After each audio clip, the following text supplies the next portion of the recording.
Hello guys, नमस्ते जी, अस्सलाम वालेकुम, सत श्री अकाल। मैं चिनी शर्मा आप सबका स्वागत करती हूँ अपने चैनल चिनी रिएक्ट्स में। आज हम जिस वीडियो पे रिएक्शन करने वाले हैं उसका टाइटल होने वाला है revealing the surprising similarities about Islam, Hinduism and prophet Muhammad सल्लल्लाहु अलैहि वसल्लम। हाँ जी, जो सिमिलैरिटीज़ हैं, सरप्राइजिंग सिमिलैरिटीज़ आज हमें पता चलने वाली हैं जो इस्लाम में है, हिंदुज़म में है एंड अबाउट हमारे प्यारे प्रॉफिट मोहम्मद सल्लल्लाहु अलैहि वसल्लम के बारे में है। तो चलिए जल्दी से वीडियो को देखते हैं। जुल्फ़िकार चैनल का ये वीडियो है। तो पहले चलिए, मुझे बहुत इंटरेस्टिंग लगा था तो मैंने सोचा आप लोगों के साथ मुझे देखना चाहिए और काफ़ी कुछ इसमें नॉलेज मिलने वाली है हमें। तो चलिए जल्दी से पहले इस वीडियो को देखते हैं, उसके बाद इसके बारे में बात करते हैं। तो चलिए वीडियो स्टार्ट करते हैं।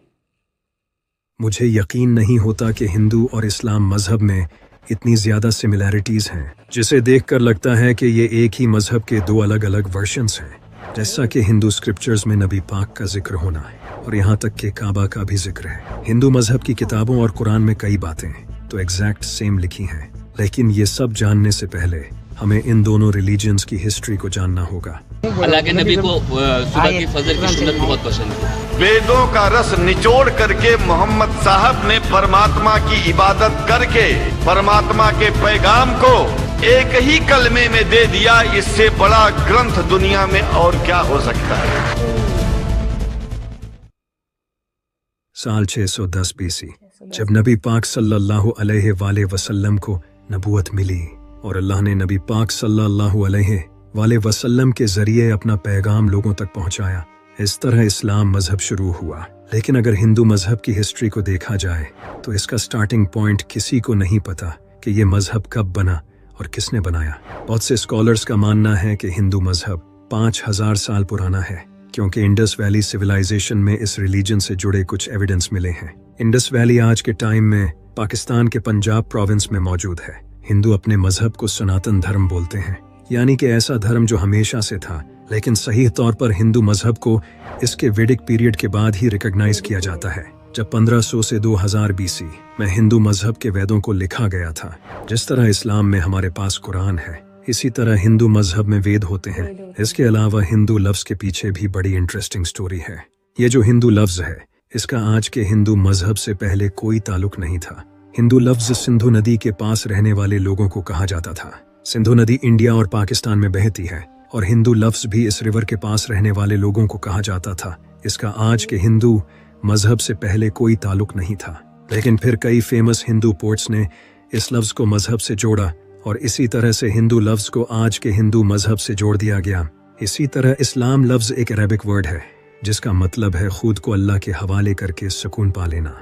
हिंदू मजहब इस्लाम की तरह ऑर्गेनाइज मजहब नहीं है। जिस तरह पूरा इस्लाम कुरान और हदीस पर टिका है, इस तरह हिंदू मजहब बिल्कुल नहीं है। हिंदू मजहब के बिलीफ्स ट्रेडिशनल, रीजनल और कास्ट बेसिस पर डिफरेंट होते हैं। वेद, भगवद गीता, उपनिषद, पुराण ये हिंदू मजहब की ऑथेंटिक किताबें हैं जिससे हिंदू मजहब को समझा जाता है। लेकिन वेदों को हिंदू मजहब में सबसे ऑथेंटिक सोर्स माना जाता है, जिस तरह हमारे इस्लाम में कुरान और हदीस की किताबें हैं। हिंदू मजहब के वेद, उपनिषद और पुराण आज से हजारों साल पहले कई इंटेलिजेंट लोगों ने लिखे थे। उस वक्त लोग एक साथ बैठकर एक दूसरे के साथ नॉलेज शेयर करते थे और इसी नॉलेज को इन किताबों में लिखा गया है। इन टेक्स्ट्स के अलावा भी हिंदू मजहब में महाभारत और रामायण जैसी कहानियां हैं। इस्लाम की तरह हिंदू मजहब में भी फिरके बने हुए हैं। नबियों का कॉन्सेप्ट भी इस्लाम और हिंदू मजहब दोनों में है। इस्लाम में जैसा कि हम जानते हैं कि अल्लाह ने 1,24,000 नबियों को भेजा था और मेरे नबी पाक सल्लल्लाहु अलैहि वसल्लम अल्लाह के आखिरी नबी हैं। इनके बाद कोई नबी नहीं आएगा। इसी तरह हिंदू मजहब में अवतार को माना जाता है। हिंदू मानते हैं कि जब धर्म मुश्किल में होता है तो भगवान खुद से इंसान की शक्ल में धर्म को बचाने आते हैं, जिसे वो अवतार कहते हैं। अवतार का मेंशन हमें किसी भी वेद में नहीं मिलता है सिवाय गीता और पुराण के। लेकिन इस्लाम में नबी तो अल्लाह के बंदे होते हैं, न कि अल्लाह खुद से इंसान की शक्ल में आता है। लेकिन कई स्कॉलर्स का मानना है कि ये अवतार लफ्ज इन दो लफ्जों से मिलकर बना है, जिसका मतलब होता है नीचे भेजा गया। तो स्कॉलर्स का मानना है कि अवतार इन लोगों को कहा जाता है जिनका खुदा से खास ताल्लुक होता है। ऐसे लोगों का जिक्र हमें चारों वेदों में भी मिलता है और वेदों को तो हिंदू मजहब की सबसे ऑथेंटिक किताब माना जाता है। तो हो सकता है कि अवतार असलियत में नबी ही हों। लेकिन अगर मैं आपको कहूं कि नबी पाक सल्लल्लाहु अलैहि वसल्लम का जिक्र हिंदू किताबों में है, तो आप इस बात पर बिल्कुल यकीन नहीं करोगे। भविष्य पुराण में ये लिखा है कि एक मोहम्मद नाम का उस्ताद अपने साथियों के साथ अरब में आएगा। यहाँ साफ तौर पर नबी पाक सल्लल्लाहु अलैहि वसल्लम का नाम मोहम्मद लिया गया है और ये भी लिखा है कि वो अरब में आएगा और यहाँ नबी पाक के साथी यानी सहाबा कराम का भी जिक्र है और यहाँ ये भी लिखा है कि वो पूरी इंसानियत में सबसे बेहतर होगा। इसी तरह अथर्व वेद में भी लिखा है कि वो नरशंसा होगा, वो कोरामा होगा जो कि 60,000 दुश्मनों में भी महफूज रहेगा। यहाँ बताया गया है कि वो नरशंसा होगा। नरशंसा का मतलब होता है तारीफ करने वाला और कोरामा का मतलब होता है पीस फैलाने वाला। और आप ये तो अच्छे से जानते हैं कि अल्लाह ने नबी पाक को पूरी दुनिया के लिए रहमत बनाकर भेजा था, लेकिन कोरामा का एक और मतलब होता है एमिग्रेंट्स। और नबी पाक भी मक्का छोड़कर मदीना चले गए थे क्योंकि उस वक्त मक्का के लोग आपके दुश्मन बन चुके थे। इसके अलावा अथर्ववेद में भी लिखा है कि वो ऊंट पर सवारी करेगा जिसका रथ आसमान को छुएगा। आपको ये भी अच्छे से पता होगा कि नबी पाक सल्लल्लाहु अलैहि वसल्लम ने अपनी जिंदगी में कितनी बार ऊंट पर सफर किया है। इसके अलावा अथर्ववेद में भी लिखा है जब वो लोग जंग के मैदान में तारीफें सुनेंगे तो उनकी हिम्मत बढ़ जाएगी और वो 10,000 दुश्मनों से लड़े बगैर जीत जाएंगे और कारू के खिलाफ लड़ेंगे। यहाँ लिखा है कि जब वो जंग के मैदान में तारीफें सुनेंगे तो उनकी हिम्मत बढ़ जाएगी। यही अल्लाह कुरान में फरमाता है। और जब मोमिनों ने काफिरों के लश्कर को देखा तो कहने लगे ये वही है जिसका खुदा और उसके पैगंबर ने हमसे वादा किया था और खुदा और उसके पैगंबर ने सच कहा था और इससे उनका ईमान और इताअत और ज्यादा हो गई। और हिस्ट्री में जब मूता की जंग हुई उस वक्त 3,000 मुसलमान 10,000 काफिरों के मुकाबले में थे। और यहाँ ये भी लिखा है कि वो कारू के खिलाफ लड़ेंगे। कारू का मतलब होता है तारीफ करने वाला। अगर हम इसे अरबी में ट्रांसलेट करें तो ये बनता है अहमद, जो कि नबी पाक सल्लल्लाहु अलैहि वसल्लम का ही एक नाम है। इसके अलावा भी मंत्र नंबर 7 में लिखा है भगवान की मदद से अभांडू बेस्ट चीफ्स और 60,099 दुश्मनों को हराएगा। और यहाँ जिस इंसान का नाम अभांडू लिया गया है इसका मतलब होता है यतीम, जो कि हम जानते हैं कि नबी पाक सल्लल्लाहु अलैहि वसल्लम बचपन से यतीम थे। सामवेद में ये लिखा है कि इस ऋषि को इसकी माँ दूध नहीं पिलाएगी। नबी पाक ने भी अपनी माँ का दूध नहीं पिया क्योंकि आपको आपकी दाई हलीमा सादिया ने दूध पिलाया था।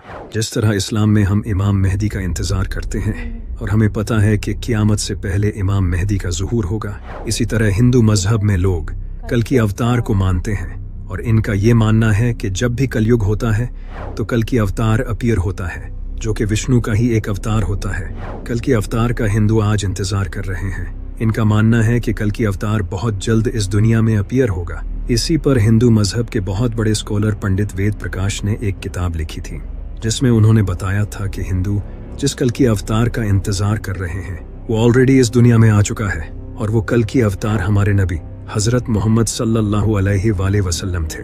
वेदों में लिखा है कि कल की अवतार भगवान का आखिरी मैसेंजर होगा। नबी पाक सल्लल्लाहु अलैहि वसल्लम भी अल्लाह के आखिरी नबी हैं। इस अवतार के बाप का नाम विष्णु भगत होगा और इसकी माँ का नाम सोमनिब होगा। यहाँ इस अवतार के बाप का नाम विष्णु भक्त बताया है। विष्णु भगत का मतलब है विष्णु का बंदा और नबी पाक के वालिद का नाम था अब्दुल्ला, जिसका मतलब है अल्लाह का बंदा। इन दोनों लफ्जों का ऑलमोस्ट सेम मीनिंग है। इसी तरह इस अवतार की माँ का नाम सोमनिब बताया गया है जिसका मतलब है शांति। नबी पाक की माँ का नाम था हजरत आमना, जिसका मतलब भी शांति ही है। हिंदू मजहब की बड़ी किताबों में लिखा है कि कल की अवतार जैतून और खजूर पर जिंदा रहेगा, बिल्कुल जैसे नबी पाक सल्लल्लाहु अलैहि वसल्लम अरब में खजूर और जैतून इस्तेमाल करते थे और इसे पसंद भी बहुत करते थे। वेद में लिखा है कि कल की अवतार अपनी जमीन के रिस्पेक्टेड खानदान में पैदा होगा। नबी पाक सल्लल्लाहु अलैहि वसल्लम भी अरब के इज्जतदार खानदान कुरैश में पैदा हुए थे। हिंदू मजहब में ये भी लिखा है कि कल के अवतार को भगवान गार में अपना मैसेज देंगे, एग्जैक्टली जैसे नबी पाक सल्लल्लाहु अलैहि वसल्लम को हजरत जिब्राइल ने गारे हिरा में अल्लाह का पहला मैसेज दिया। किताबों में ये भी लिखा है जिसे हिंदू मानते हैं कि कल की अवतार को भगवान एक ऐसा घोड़ा देंगे जिसकी मदद से वो पूरी दुनिया सातों आसमान और ज़मीन घूमेगा। जिस तरह नबी पाक सल्लल्लाहु अलैहि वसल्लम ने बुराक पर मेराज का सफ़र किया, किताबों में ये भी लिखा है कि इस अवतार को भगवान खुद मदद देंगे, एग्जैक्टली जिस तरह अल्लाह ने नबी पाक सल्लल्लाहु अलैहि वसल्लम की बदर की जंग में मदद की। हिंदू मजहब की किताबों में लिखा है कि कल की अवतार घोड़ा और तीर चलाने में माहिर होगा, जैसे नबी पाक सल्लल्लाहु अलैहि वसल्लम थे। जिस पर पंडित वेद प्रकाश का कहना है कि आज के दौर में तो कोई घोड़ों और तीरों का यूज नहीं करता। ये दौर तो कब का जा चुका है। अब तो मिसाइल्स, बॉम्ब्स और टैंक्स से जंगें लड़ी जाती हैं। तो इसीलिए हिंदू का इस अवतार का इंतजार करने का कोई पॉइंट नहीं है। ये अवतार नबी पाक सल्लल्लाहु अलैहि वसल्लम ही थे, जो कि आज से 1400 साल पहले जा चुके हैं। आप देख सकते हो नबी पाक का जिक्र हिंदू मजहब में भी है और इसके अलावा दुनिया के कई रिलीजियंस में नबी पाक सल्लल्लाहु अलैहि वसल्लम का जिक्र है। हिंदू और इस्लाम मजहब में और भी सिमिलैरिटीज हैं। जिस तरह हम जन्नत और दोज़ख पर ईमान रखते हैं, हिंदू मजहब में स्वर्ग और नरक हैं। हम ईद पर जानवर कुर्बान करते हैं, हिंदू भी जानवर कुर्बान करते हैं। हम ज़कात देते हैं और हिंदू दान करते हैं। हम रोज़ा रखते हैं, हिंदू व्रत रखते हैं। हम हज करने मक्का जाते हैं। लेकिन क्या आपको पता है कि मक्का का जिक्र भी हिंदू स्क्रिप्चर्स में है? आपने बिल्कुल सही सुना। हरिहरेश्वर महात्म्य में एक मंत्र है। इस मंत्र में लिखा है कि मक्का में विष्णु के पांव के फुटप्रिंट्स हैं। यहाँ विष्णु से मुराद खुदा है, क्योंकि विष्णु का मतलब होता है सबको संभालने वाला, जो कि अल्लाह के एक और नाम इल्मुकीतु का भी यही मतलब है। और हम मुसलमान भी काबा, जो कि मक्का में सिचुएटेड है, उसे अल्लाह का घर मानते हैं। इसके अलावा ऋग्वेद में लास्पद नाम की जगह को लिखा गया है, जो कि नाभा पृथ्वी पर सिचुएटेड है। यहाँ गौर करने वाली बात यह है कि इस लास्पद वर्ड का मतलब अल्लाह की जगह है, क्योंकि ला का मतलब है अल्लाह और सपद का मतलब है जगह। और यहाँ बताया गया है कि ये जगह नाभा पृथ्वी पर है। नाभा पृथ्वी का मतलब है जमीन के दरमियान, यानी कि ये जगह अर्थ के सेंटर में मौजूद है। आप जानकर हैरान होगे कि काबा भी अर्थ के सेंटर में है। आप देख सकते हो कि इस्लाम और हिंदू मजहब में कितनी ज्यादा सिमिलैरिटीज हैं, लेकिन जो सबसे बड़ा डिफरेंस लोगों को लगता है वो ये है कि इस्लाम में हम एक अल्लाह को मानते हैं और मूर्ति पूजा भी इस्लाम में हराम है।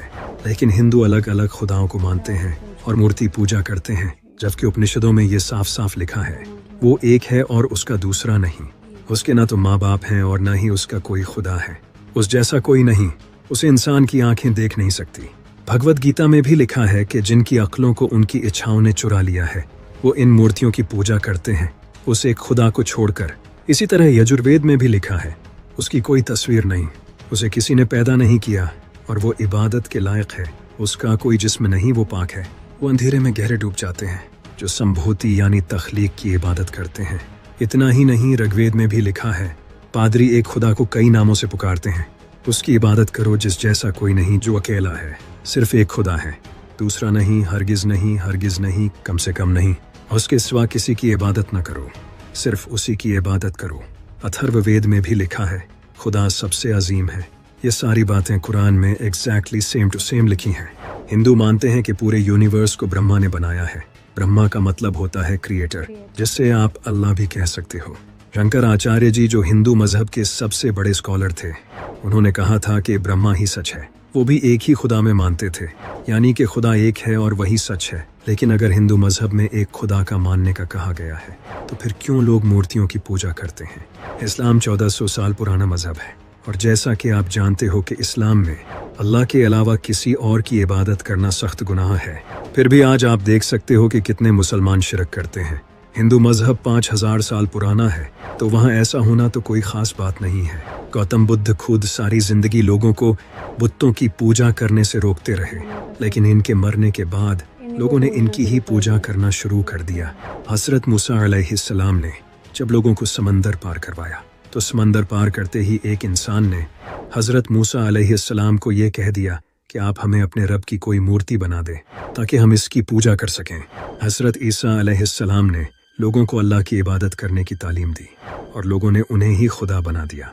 जिस तरह इस्लाम में अल्लाह के 99 नाम हैं, इसी तरह हिंदू मजहब में एक ही खुदा के अलग अलग अवतार हैं। जिस तरह अल्लाह का हर नाम इसकी नई खूबी बयान करता है, इसी तरह जिसको अच्छाई पसंद है वो शिव को मानता है, जिससे प्यार पसंद है वो कृष्णा को मानता है। यानी कि ये सारे उस एक ही खुदा की अलग अलग खूबी को रिप्रेजेंट करते हैं। और वो खुदा सिर्फ एक है, जो कि हमने देखा कि वेदों में बार बार कहा गया है। जिस तरह अल्लाह को कोई रहमान के नाम से याद करता है तो कोई मालिक के नाम से, लेकिन याद तो उस एक ही को किया जा रहा है। लेकिन अब प्रॉब्लम यह है कि हिंदुओं ने उस एक खुदा को छोड़कर इन मूर्तियों को पकड़ लिया है, जो कि इंसान ने खुद बनाई है, और वो खुद की बनाई हुई चीज के प्यार में पड़ गया है, और यही शिरक है। इन मूर्तियों को छोड़ो और उस एक को पकड़ो। वही तो राम है, शिव है, कृष्णा है, वही मेरा अल्लाह है, वही इस यूनिवर्स का सच है, जिसे हिंदू मजहब में सत्य कहते हैं। ऐसी तरह हिंदू मजहब में महाभारत और रामायण जैसी कहानियां हैं जिनसे इंसान को बहुत कुछ सीखने को मिलता है, लेकिन ये सिर्फ माइथोलॉजिकल कहानियां हैं। ऐसा हिस्ट्री में सच में नहीं हुआ था। ये कहानियां लोगों ने लिखी हैं इंसान को सबक देने के लिए। जिस तरह हमारे इस्लाम में भी मौलवी कई पीरों की कहानियां सुनाते हैं जिनका कोई ऑथेंटिक सोर्स नहीं। इसके अलावा हिंदू मजहब तो बाकी मजहबों को भी सच मानता है। इसका मानना है कि रास्ते अलग अलग हो सकते हैं लेकिन सबकी मंजिल एक है। हिंदू मजहब में कहीं भी ये नहीं लिखा कि दूसरे मजहब झूठे हैं। इसी वजह से महात्मा गांधी जैसे लोगों ने भी इस्लाम की काफी बार तारीफ की है। यहाँ तक कि कई हिंदू तो मेरे इमाम हुसैन से भी मोहब्बत करते हैं और इनका मातम भी करते हैं, जिन्हें हुसैनी ब्राह्मण कहा जाता है। मैं बस इतना ही कहना चाहूँगा, जिस मजहब पर हम एक दूसरे से लड़ते हैं वो असलियत में तो एक ही खुदा को मानते हैं। इसीलिए हमें मूर्ति पूजा से हटकर उस एक खुदा की इबादत करनी चाहिए जिसका जिक्र कुरान और वेद दोनों में है। सच में गाइस बहुत अच्छी वीडियो थी, मुझे बहुत अच्छी लगी। आई होप आप लोगों को भी बहुत अच्छी लगी होगी। काफ़ी कुछ अच्छी बातें इस वीडियो में बताई गई हैं और सच में गाइस कि वो खुदा सिर्फ एक है। हमारे वेद में भी ये चीज़ लिखी है, इस्लाम में भी लिखी है, अल्लाह के कलाम में भी लिखी है। हम लोग ये चीज़ मानेंगे वो हमारे लिए ही बेहतर होगा। और सच में गाइस कि मतलब हमें क्या ज़रूरत है लड़ने की आपस में। प्यार मोहब्बत से हम लोगों को साथ में रहना चाहिए, क्योंकि जब आंखें मिच जाती हैं ना, जब हम इस दुनिया से चले जाते हैं तो सबको एक ही जगह पर जाना है। ये दुनिया ख़त्म होने वाली है। इस दुनिया में जितनी भी अल्लाह ने मखलूक बनाई है, जिन और इंसान बनाए हैं, वो सब कुछ ख़त्म होना है। इस दुनिया को ख़त्म होना है। हम सबको उसी सुप्रीम पावर के पास वापस जाना है। तो बस हमें ऐसी कोई गलती नहीं करनी जो उस रब को, उस खुदा को हमारे बुरी लग जाए वो बात। तो इसलिए हमें बस कोशिश करना है कि हम उस अल्लाह को राज़ी कर लें, उस रब को, उस ईश्वर को, उस खुदा को राज़ी कर लें। ठीक है। और शिर्क, सही बात है कि इसमें सब कुछ बताया है और उनके लॉर्ड बुद्धा के बारे में भी ये चीज़ बताई गई है कि वो भी यही टीचिंग्स देते थे कि रब एक है, अल्लाह एक है, खुदा एक है, उसका कोई अक्स नहीं, उसकी कोई मूरत नहीं, उसका कोई बेटा नहीं, वो पाक है, प्योर है। ठीक है। पर लोगों ने क्या किया, उनके जाने के बाद उन्हीं की मूर्ति बना के, आज देखिए बुद्धा के कितने टेम्पल्स होते हैं, कितने लोग उनकी पूजा करते हैं। ठीक है। तो ये चीज़ नहीं होनी चाहिए। उस मालिक पे ईमान रखें मज़बूत।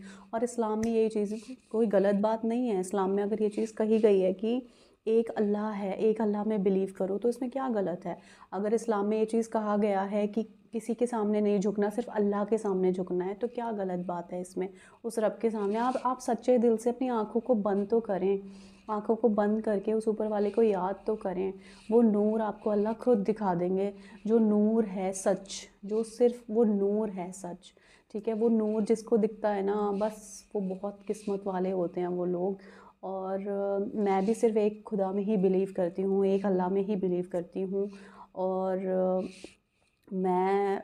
और इस्लाम से मैं बहुत कुछ सीख रही हूँ। और देखिए भाई ने बताया भी कि वेदों में भी वही सब चीज़ें लिखी हुई हैं, तो हमें अपने वेदों को पढ़ने की बहुत ज़रूरत है। ठीक है। गुमराही में हमें नहीं जाना, अंधविश्वासी में हमें नहीं जाना, बहुत गलत हो जाएंगी वो चीज़ें हम लोगों के लिए, हमारी आखिरत के लिए। स्वर्ग और नर्क तो हम भी मानते हैं ना कि स्वर्ग और नर्क तो होता है। अगर अच्छे काम करेंगे तो स्वर्ग मिलेगा और गंदे काम, बुरे कामों में जाएंगे तो नर्क मिलेगा। तो स्वर्ग और नर्क का कॉन्सेप्ट तो हिंदुइज़्म में भी बताया गया है ना, और इस्लाम में भी जन्नत और दोज़ख का बताया गया है कि जन्नत मिलेगी या दोज़ख मिलेगा। और आई होप आपको वीडियो बहुत अच्छा लगा होगा, क्योंकि वीडियो बहुत इन्फॉर्मेटिव था। काफ़ी कुछ जानकारी इससे मिली है, काफ़ी कुछ सिमिलैरिटीज़ पता चली हैं Hinduism, Islam and about our prophet Muhammad सल्लल्लाहु अलैहि वसल्लम। उनके बारे में काफ़ी कुछ सिमिलैरिटीज़ पता चली हैं इस वीडियो में। तो अगर आपको वीडियो अच्छा लगा हो तो उसको लाइक ज़रूर करें, चैनल को सब्सक्राइब कर लें और मेरे वीडियोस को ज़्यादा से ज़्यादा प्लीज़ शेयर करें आप लोग। और कमेंट सेक्शन में ज़रूर से बताएं कि आपकी क्या राय है, आपको वीडियो कैसा लगा। तब तक मैं आपसे मिलती हूँ नेक्स्ट वीडियो में। दुआओं में मुझे हमेशा याद रखिएगा। आप लोग अपना ख्याल रखिएगा। रब राखा।